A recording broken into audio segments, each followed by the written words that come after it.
सहारा प्रणाम, हस्तक्षेप में आपका स्वागत है। मैं संजय मिश्र। केंद्र सरकार के नागरिकता संशोधन कानून को लागू करने के नोटिफिकेशन जारी करने के बाद से देश की सियासत गरमाई हुई है। इस कानून को लेकर देश में बहस जारी है। केंद्र सरकार के इस फैसले पर विपक्ष हमलावर है। पश्चिम बंगाल की मुख्यमंत्री ममता बनर्जी और दिल्ली के मुख्यमंत्री अरविंद केजरीवाल ने इसे लेकर केंद्र सरकार पर हमला बोला। ममता बनर्जी ने इसकी टाइमिंग पर सवाल उठाया और कहा कि रमजान से ठीक एक दिन पहले इसे क्यों लागू किया गया। उन्होंने आरोप लगाया कि बीजेपी मुस्लिमों को डराना चाहती है। अरविंद केजरीवाल ने भी इसे वोट बैंक बनाने का खेल करार दिया और कहा कि बीजेपी लोगों को मुख्य मुद्दों से भटकाना चाहती है।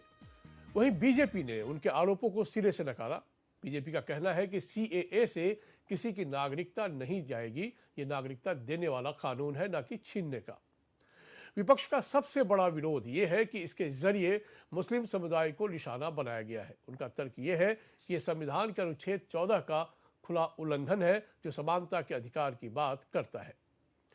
वहीं पूर्वोत्तर क्षेत्र में एक बड़े वर्ग का कहना है कि अगर नागरिकता संशोधन कानून 2019 को लागू किया जाता है तो पूर्वोत्तर के मूल लोगों के सामने पहचान और आजीविका का संकट पैदा हो जाएगा। आखिर सीएए की जरूरत क्यों पड़ी? जानकारों का मानना है कि सीएए की आवश्यकता इसलिए थी क्योंकि हिंदू, सिख, बौद्ध, जैन और ईसाई अल्पसंख्यक जो दशकों से भारत में आए और देश में बस गए, वो पूर्व संशोधित नागरिकता कानून के तहत भारतीय नागरिकता हासिल नहीं कर सकते थे। आज़ादी के समय पाकिस्तान में हिंदुओं की आबादी, अब इस पर गौर कीजिएगा, 20.5% थी आज़ादी के समय, जो 1988 आते आते 2.6% पहुंच गई और आज मात्र 1.6% हिंदू ही पाकिस्तान में रह गए हैं। यही हाल बांग्लादेश का भी है। बांग्लादेश में आज़ादी के समय 23% हिंदू थे, जबकि 2022 जनगणना के मुताबिक अब मात्र 7.95% ही रह गए हैं। बांग्लादेश में हर साल 2,30,000 हिंदू पलायन कर रहे हैं, ये आंकड़े बताते हैं।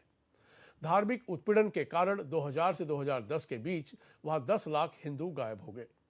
फिर भी राजनीति है, जारी है। हम करेंगे हस्तक्षेप।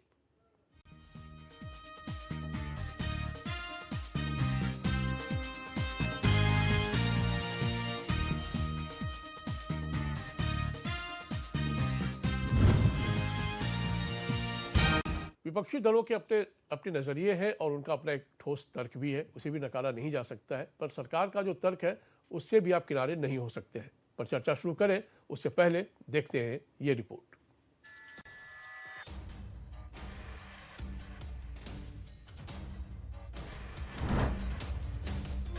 चुनाव ऐलान से ठीक पहले केंद्र सरकार ने अंतिम दांव चला है।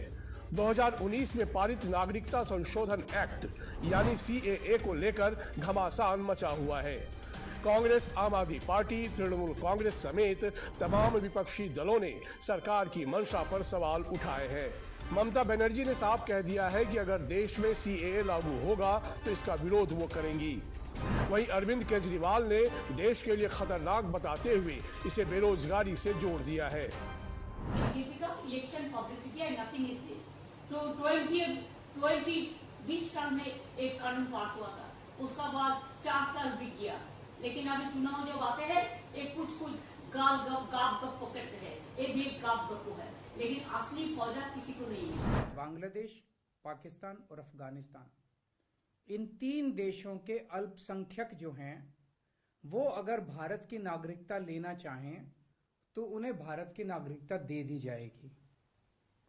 इसका मतलब बड़ी संख्या में यहां से अल्पसंख्यकों को हमारे देश में लाया जाएगा, उनको रोजगार दिए जाएंगे, उनके लिए घर बनाए जाएंगे, उनको यहां बसाया जाएगा। अजीब बात है ना। बीजेपी की केंद्र सरकार से हमारे बच्चों को रोजगार दिए नहीं जा रहे, पाकिस्तान से लोगों को लाके उनके बच्चों को रोजगार देना चाहते हैं। दरअसल लोकसभा में आने से पहले ही सीएए विवाद में था। 2019 में कानून बनने के बाद इसका विरोध और बढ़ गया। दिल्ली के कई इलाकों में प्रदर्शन हुए और दंगे में 50 से भी ज्यादा जानें गई।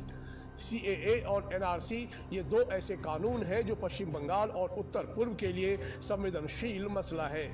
सीएए का विरोध भी सबसे ज्यादा पूर्वोत्तर के राज्य असम, मेघालय, मणिपुर, मिजोरम, त्रिपुरा, नागालैंड और अरुणाचल प्रदेश में हो रहा है, क्योंकि ये राज्य बांग्लादेश की सीमा के बेहद करीब है। इस कानून में पड़ोसी देशों से शरण के लिए भारत आए हिंदू, जैन, बौद्ध, सिख, पारसी और ईसाई समुदाय के लोगों को भारतीय नागरिकता देने का प्रावधान है। कानून के मुताबिक 31 दिसंबर 2014 को या उससे पहले भारत में प्रवेश कर चुके अफगानिस्तान, बांग्लादेश और पाकिस्तान के हिंदू, सिख, बौद्ध, जैन, पारसी और ईसाई समुदाय के लोगों को नागरिकता मिल पाएगी, लेकिन इसमें मुसलमानों को शामिल नहीं किया गया है। विवाद इसी बात को लेकर हो रहा है। ये सब एक धुआं है और ये कोशिश कर रहे हैं कि असल इनका मकसद क्या है कि देश में एनपीआर हो, एनआरसी हो। अब मिसाल के तौर पर आसाम में जो एनआरसी हुआ सुप्रीम कोर्ट मॉनिटर्ड, 1600 करोड़ रुपये उस पर खर्चा किए गए, 50,000 गवर्नमेंट एम्प्लॉयज ने काम किया और 19 लाख लोगों को कहा गया कि भारत के शहरी नहीं है, नागरिक नहीं है।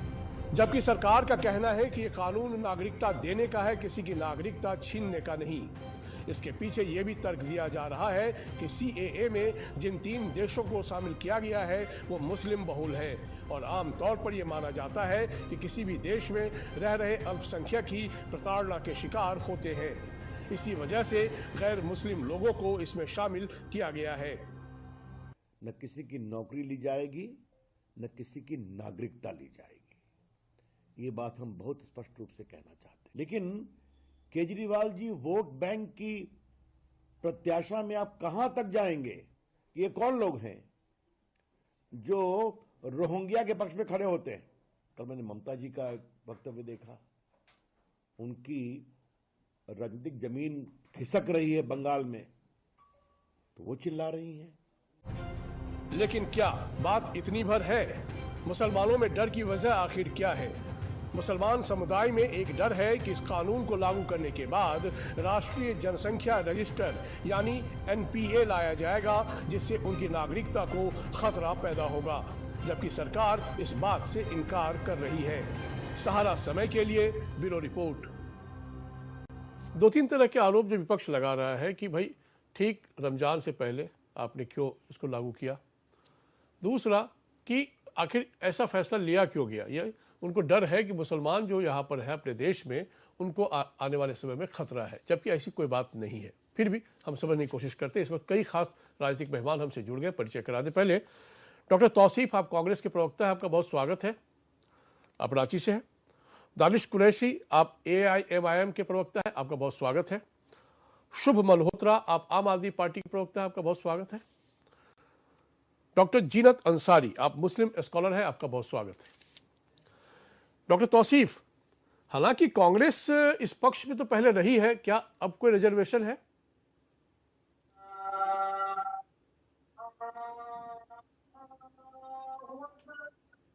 डॉक्टर तौसीफ, हमारी आवाज आप तक पहुंच रही है?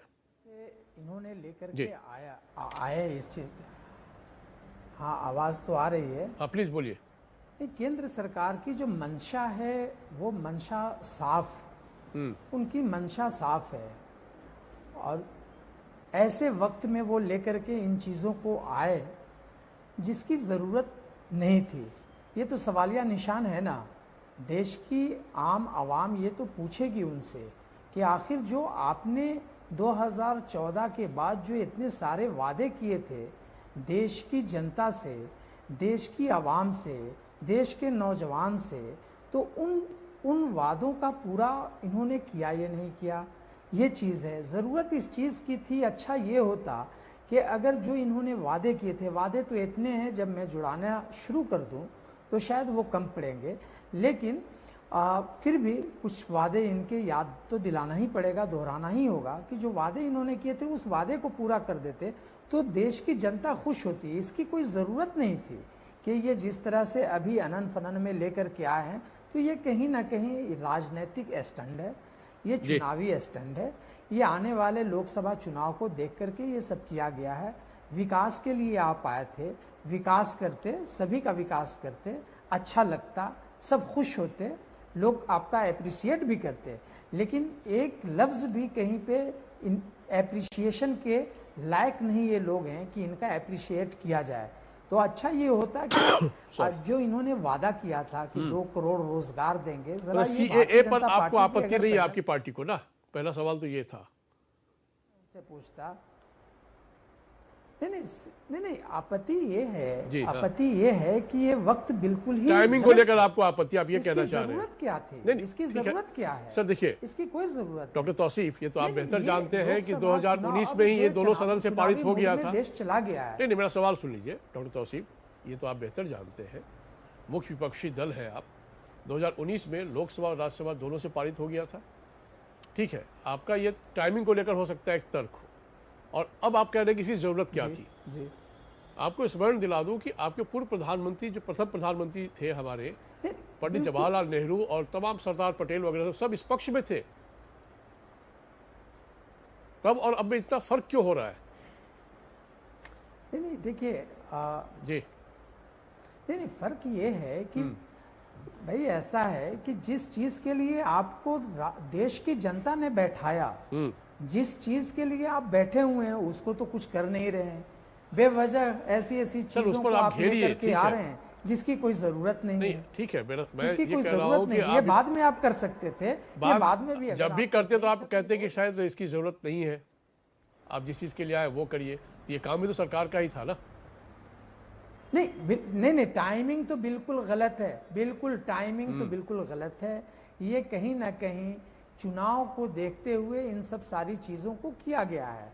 तो ये ठीक। देखिए, एक ऐसी सरकार जिसको देश के लोगों ने चुना और बैठा रखा है इस चीज के लिए कि विकास के नाम पे आप गए थे, तो विकास कहाँ है? कोसों दूर विकास नहीं है।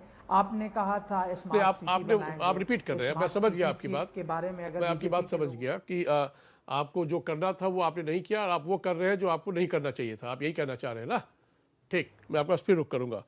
शुभ मल्होत्रा, आम आदमी पार्टी को भी आपत्ति है, और जब आपत्ति है तो आप उसमें बहुत कुछ तर्क देते हैं कि भाई जब अपने देश के नागरिक को रोजगार आप देने में सक्षम नहीं हो पा रहे हैं, तो बांग्लादेश की बात करें, पाकिस्तान हो या अफगानिस्तान हो, वहाँ से जो अल्पसंख्यक आएंगे आप उसको रोजगार देंगे, मकान देंगे, ये ब्ला ब्ला ब्ला आपके ये आरोप है।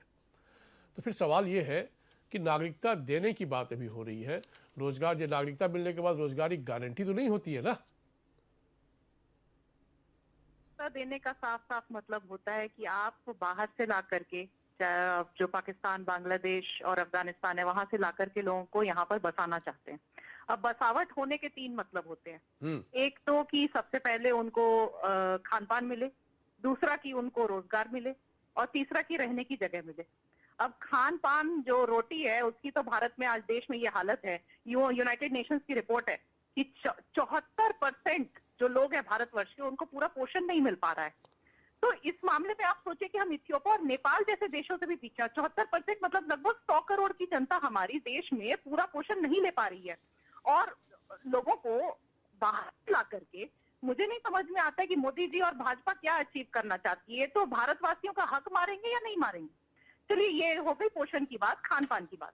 रोजगार पे आते हैं। इंडियन मिनिस्ट्री ऑफ लेबर की रिपोर्ट है, 2023 की रिपोर्ट है कि 45% युवा बेरोजगार हैं। मतलब कि लगभग हर 2 युवा भारत में से उसमें से 1 युवा बेरोजगार है। ऐसे में ये जो पाकिस्तानी, अफगानिस्तानी और बांग्लादेशी आएंगे, इनको कहाँ से रोजगार मिलेगा? तो ये तो इसलिए लाया जा रहा है ये कानून। इससे ये बात तो पक्की हो गई कि मोदी जी को विश्वास है कि इनके जो अभी बीते, इनके जो कार्यकाल के सरकार, एक सवाल का और जवाब दे दीजिए आप इनको। हाँ जी, एक सवाल का और आपसे जवाब चाहता हूँ, फिर मैं दूसरे मेहमान के पास जाऊंगा। ये तो आप भी जानती होंगी कि अपने देश में पड़ोसी मुल्क जो है वहाँ से बहुत सारे लोग आए हैं, और उसमें तमाम जाति, वर्ग, धर्म के भी लोग आए हैं। उसमें जो वहाँ के अल्पसंख्यक प्रताड़ित हैं वो तो आ ही रहे थे, उसके अलावा रोहिंग्या मुसलमान और तमाम ऐसे घुसपैठिए यहाँ पर शरण लिए हुए हैं, और बाकायदा आम आदमी का हिस्सा बने हुए हैं, और आम आदमी के हिस्से के साथ हकबारी कर रहे हैं। अब सवाल ये है कि जो लोग वहाँ पर, आप बेहतर ये भी जानती होंगी कि पाकिस्तान में जो अल्पसंख्यक की बात करें उसमें हिंदुओं की आबादी तब क्या थी और अब क्या है, या बांग्लादेश में तब क्या थी आबादी और अब क्या है, या अफगानिस्तान में तब क्या थी आबादी, अब क्या है। ऐसे में एक मानवता का भी एक आधार होना चाहिए। क्या आपको ये मालूम नहीं, कोई बेहतर यदि कोई घुसपैठिया यदि यहाँ पे आ जाए उसके लिए जगह है, लेकिन सरकारी तौर पर यदि नागरिकता देने की बात यदि हो रही है तो उसमें आपत्ति किस बात की है? घुसपैठिए भी नहीं आनी चाहिए। हम तो हमेशा से कहते हैं कि मोदी सरकार बिल्कुल विफल रही है इस मामले में। कि ये जो आप सोचिए कि जो भारतवर्ष में ऐसे जो बाहर से घुसपैठ करके आए हैं आज तक लोग, उनको ना ये आए दिन इनकी झुग्गियां गिराते रहते हैं। तो ये तो मोदी सरकार खुद नहीं संभाल पा रही इनको, तो इनको नहीं संभाल पा रही तो और लोग को ला करके क्या करेगी। इसमें ये जो आपने एक बड़ी अच्छी बात बोली, देखिए दूसरे देशों से हमें सीख लेनी चाहिए। अब जो ये ठीक है, मैं मानती हूँ कि आप कह रहे हैं कि दूसरे देशों में हिंदू भी उत्पीड़ित हैं और भी जो सारे वर्ग के लोग हैं वो भी उत्पीड़ित हैं, लेकिन एक अंग्रेजी में कहावत होती है, चैरिटी बिगिंस एट होम, है ना। मेरे लिए हिंदुस्तान का हिंदू, हिंदुस्तान का सिख, हिंदुस्तान का जैन, हिंदुस्तान का बौद्ध, उनकी दिक्कतें सुलझाना सर्वोपरि है। The constitution of India, Bharat का जो संविधान है वो कहता है we the people of India. वो ये नहीं कहता people of Bangladesh, Pakistan and Afghanistan. किसी और देश के किसी भी रिलीजन के ऊपर उठ करके भी वो राष्ट्रभक्त वही सरकार कहलाएगी जो भारत के लोगों के लिए काम करेगी, ना कि बाहर से घुसपैठ करा करके या फिर बाहर से घुसपैठ को नहीं संभाल पा रही तो उसको लीगलाइज तरीके से उनको भारत में बुला करके और उनके लिए नौकरियां जनरेट करेगी। आप सोचिए। मैं समझ गया, मैं आपकी बात समझ गया, मैं आपको रोक रहा हूँ, सहयोग कीजिएगा। दानिश कुरैशी, AIMIM की तो घोर आपत्ति है और डे वन से है, सदन में भी आपत्ति रही आपकी और फिर आज भी आप इस पर ज़बरदस्त आपत्ति जता भी रहे हैं। क्या इस देश के जो नागरिक हैं, इस देश के जो मुसलमान हैं, क्या उनकी नागरिकता को खतरा है? जबकि सरकार का ये तर्क है कि उनकी नागरिकता को दूर दूर तक कोई खतरा नहीं, क्योंकि देने का है मामला, छीनने का नहीं है। ये देखिए, सबसे पहले तो ये सबसे बड़ा फरेब है जो भारतीय जनता पार्टी और उसकी भगिनी संस्थाएं फैला। आप एक बात समझिए, देश जो है भारत का, अब भारत की अपने आप में जो पहचान है वो पूरे भारतवर्ष से है, तमाम भारतीयों से है, देश के संविधान से है। देश का संविधान का आर्टिकल 14 तमाम लोगों को समानता देता है कानून के मातहत, तो ठीक है। अब आप मुझे ये बता दीजिए कि हमारा मुल्क जो सारी दुनिया में जो जाना जाता है वो अपनी समानता के लिए, अपनी एकता के लिए जाना जाता है। हिंदू होने के लिए तो नहीं जाना जाता। क्या भारत हिंदू होने के लिए जाना जाता है? नहीं जाना जाता। भारत समान होने के लिए जाना जाता है। अब रह गई बात पाकिस्तान की, बांग्लादेश की, अफगानिस्तान की या किसी भी मुल्क की, तो सन 47 में जिन लोगों ने मजहब को, धर्म को अपने मुल्क का आधार बनाया, ये उनका प्रॉब्लम था। लेकिन भारत ने कभी भी धर्म को अपना आधार नहीं बनाया, चाहे वो इस्लाम का धर्म हो, चाहे वो हिंदू का धर्म हो, क्रिश्चियन हो, पारसी हो, सिख हो, जैन हो, तमाम लोगों की बात है। अब दूसरे नंबर पे आ जाइए आप। सवाल यहाँ आके ये खड़ा है कि आप जो बात कर रहे हैं, आधार बनाने की जो बात कर रहे हैं, वो धर्म विशेष के लोगों को क्यों बना रहे हैं? आप हमारे यहाँ नागरिकता पाने के लिए 11 वर्ष का जो पीरियड का कानून है वो तो तमाम लोगों के लिए है। दानिश कुरैशी के लिए भी वही है और हस्तक्षेप के जो एंकर है उनके लिए भी वही है। अब स्पेशल जब आप ये बात करते हैं तो आप एक स्पेसिफिक रिलीजन को, मैं दानिश कुरैशी, मैं एक भारतीय नागरिक हूँ पहले, उसके बाद मैं मुसलमान हूँ। अगर मेरे धर्म के, मेरे वर्ग के लोगों को आप इसलिए रोकेंगे क्योंकि वो मेरे मजहब के हैं, तो इससे तो पाबंदी। यहाँ मैंने आपसे काउंटर है दानिश, आपसे काउंटर क्वेश्चन है मेरा। जब आप ये कहते हैं कि समानता का अधिकार है, तो बिल्कुल है, चाहे हिंदू हो, मुस्लिम हो, सिख हो, ईसाई हो, जैन हो, बौद्ध हो, किसी भी धर्म के हो, पारसी हो, सबको बराबर का अधिकार है अपने मुल्क में और आज भी है। बराबर के आगे बढ़ने का अधिकार है, उसमें कोई भेदभाव भी नहीं है। अब जो एक आधार तय किया गया, और इसमें देखिए मानवता का एक आधार है। पाकिस्तान की बात करें या अफगानिस्तान की बात करें या बांग्लादेश की बात करें, ये तो तथ्यात्मक आंकड़े हैं साहब कि कितनी प्रताड़ना का शिकार वहाँ पर अल्पसंख्यक हुए हैं। ये सब मुल्क जो है धार्मिक आधार पर बने, इसमें भी कोई दो मत नहीं कि इसमें हमारा कोई कसूर नहीं है। उनका अपना नज़रिया था, उन्होंने बनाया, आपका तर्क से मैं सहमत हूँ। लेकिन दूसरा सवाल यहाँ पर है कि क्या हम प्रताड़ित होते हुए उन अल्पसंख्यकों को उन मुल्कों में मरने के लिए छोड़ दें? और ये बात तो आप जानते ही हैं कि बहुसंख्यक ही वहाँ पर प्रताड़ित करते हैं अल्पसंख्यक को। क्या इस बात से आप इनकार करेंगे? मैं आप इसका जवाब दूं। मैंने आपसे ये कहा कि हमारा आर्टिकल 14 जो है वो स्पेसिफाई करता है संजय मिश्रा जी को भी और दानिश कुरैशी को भी। संजय मिश्रा जी को भी वही अपनी हुकूम हासिल है जो दानिश कुरैशी को है। ना दानिश कुरैशी सुपीरियर है, ना संजय मिश्रा सुपीरियर है। तो मुझे ये बता दीजिए कि वो वर्ग हम आज मैं आपको एक सामान्य सिंपल सा एग्जांपल दूं कि हम बात करते हैं हमारे संविधान के अंदर में एससी और एसटी को एक स्पेशल स्टेटस मिला। वो क्यों मिला? वो जुल्म और ज्यादती के आधार पर मिला, लेकिन वो जो है वो हमारे मुल्क की जो बाउंड्री है सिर्फ उसी के लिए। बाहर से अगर कोई आ जाए तो उसको थोड़े देंगे। तो सवाल ये है कि जो चीजें हमने अपने आप अपने लिए बनाई है, जो संविधान हमारा अपने लिए है, बाहर के लोगों को, जैसा कि अभी मोहतरमा बता रही थी पैनलिस्ट, ठीक है, कि लेबर मतलब आपको घुसपैठिए से इनकार नहीं है। जो रोहिंग्या मुस्लिम यहाँ पर आकर बैठे हुए हैं, बांग्लादेशी शरणार्थी यहाँ पर आकर बैठे हुए हैं, जो अवैध तरीके से बैठे हुए हैं, उसको लेकर कोई आपको आपत्ति नहीं है। लेकिन यदि वहां पर प्रताड़ित हो रहे अल्पसंख्यकों को यदि नागरिकता दी जाएगी, या फिर जो यहाँ पर आकर पहले से स्थापित हैं, जिनको पुराने नागरिकता कानून के तहत नागरिकता नहीं मिल पा रही है, उनको नागरिकता देने में आपको आपत्ति है? असमानता का आधार कहीं भी नहीं बन सकता। वो हमारे देश में न कानूनन इजाजत मिलती है, न संवैधानिक तौर पर इजाजत मिलती है। और इसकी ऐसी असमानता भारतीय जनता पार्टी अगर पेनिट्रेट करना चाहती है तो मुझे लगता है कि ये आप इनके दिल लग चुके हैं। 2024 में परिस्थितियां बदलेंगी और आपके सामने चीजें आ जाएंगी। आनंद साहू जी, आपका बहुत स्वागत है। आप बीजेपी के आधिकारिक प्रवक्ता है। मैंने देखिए जो भी विपक्षी दलों से सवाल पूछा है, उन सबों की आपत्ति इस बात को लेकर है। 2-3 पॉइंट्स है, खासकर मैं आपको बता देता हूँ, क्योंकि आप देर से आए हैं तो जानना आपका हक है।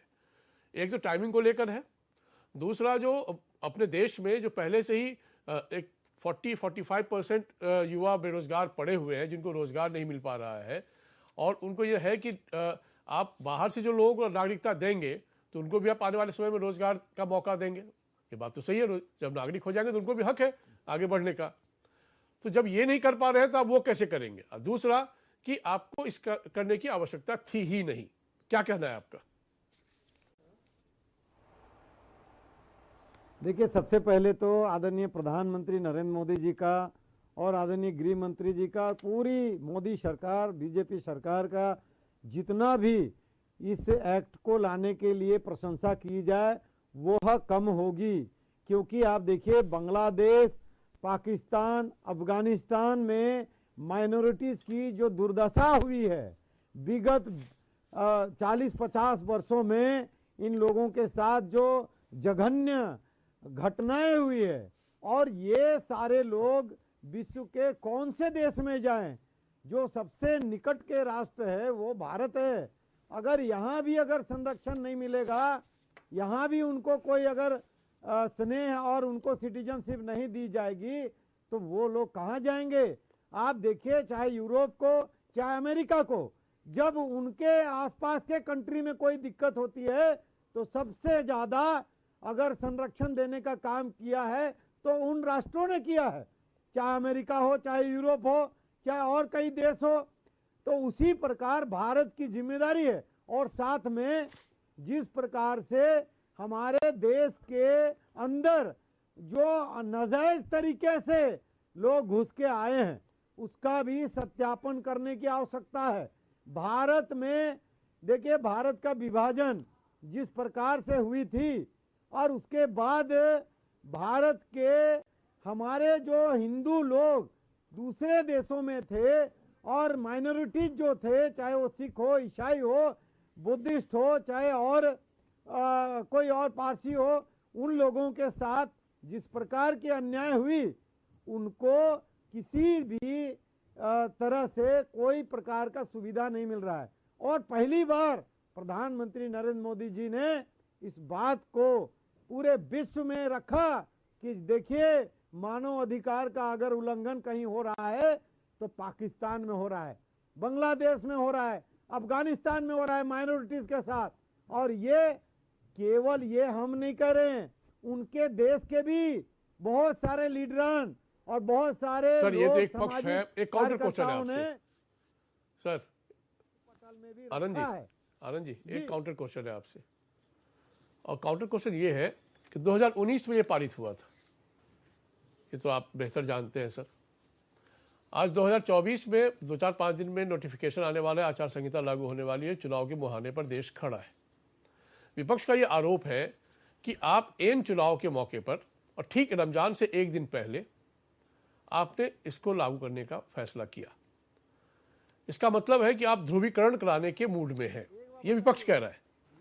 ये लागू आप 2022 में कर देते, 2020 में कर देते, 2021 में कर देते। बिल्कुल बिल्कुल, आप बहुत सही कह रहे हैं, बहुत सही, आपका सवाल बहुत सही है, मैं बता रहा हूं। देखिए, आपने बहुत सही सवाल पूछा है।